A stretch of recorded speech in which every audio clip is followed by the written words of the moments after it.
എപ്പോഴും ഒളിവുള്ള സഹാബിയ ബിലാൽ തങ്ങൾ. അതുകൊണ്ടാ മലക്കുകൾ സ്നേഹിച്ച് ഞാൻ നിങ്ങളോട് പറയുന്നത്, നിങ്ങൾ എപ്പോഴും ഒളിവെടുത്ത് നടക്കണ്ട.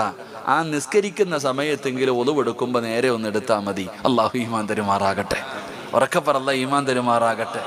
എൻ്റെ പ്രിയപ്പെട്ട സഹോദരങ്ങളെ, നിസ്കരിക്കണ സമയത്തെങ്കിലും ഒളിവെടുക്കുമ്പോൾ നേരെ എടുക്കുമോ? എന്തൊരു വപ്രാളമെന്നറിയോ?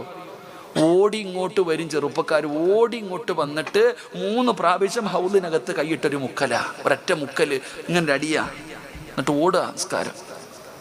അല്ലാഹു ആലം, പടച്ചു നമുക്ക് ഈമാൻ നൽകുമാറാകട്ടെ. പണ്ട് 2 ചങ്ങാതിമാര് മഗ്രിബ് നിസ്കരിക്കാൻ പള്ളിയിൽ പോയി. മഗ്രിബ് നിസ്കരിക്കാൻ 2 ചങ്ങാതിമാര് പള്ളിയിൽ പോകുമ്പോൾ ഉസ്താദ് അവസാനത്തെ റക്അത്തിലാ, തഹയ്യാത്തിൽ എങ്ങാണ്ടിരിക്ക.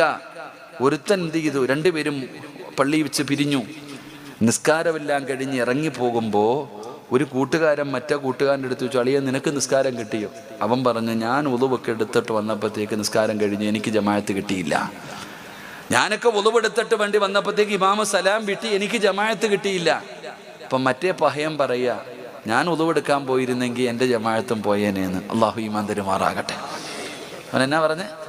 ഞാൻ ഉളുവെടുക്കാൻ പോയിരുന്നെങ്കിൽ എൻ്റെ ജമാഅത്തും പോയി. പൊട്ട ഒതു പോലും ഇല്ലാതെ കയറി നിസ്കരിച്ചിരിക്കണത്. ഇന്നത്തെ അവസ്ഥയെ നോക്കിക്കേ, ഈ ചെറുപ്പക്കാരൊക്കെ ഒളിവെടുക്കുന്നത് കണ്ട അള്ളാഹുവിനെ ഹൗലി തന്നെ മുക്കിയേക്കാൻ തോന്നും. തലകൂടെ മുക്കാൻ പറ്റുമെങ്കിൽ എന്തിനാടാ ചങ്ങാതി ഇങ്ങനെ ധൃതി കാണിക്കണേ? എടാ, നീ പള്ളിയിൽ വന്ന് സമാധാനത്തോടെ ഒളിവെടുത്തിട്ട് പള്ളിക്കകത്ത് കയറുമ്പോൾ സക്കാഫി ഉസ്താദ് സലാം വീട്ടിയാലും നിനക്ക് പ്രതിഫലം കിട്ടൂലേ?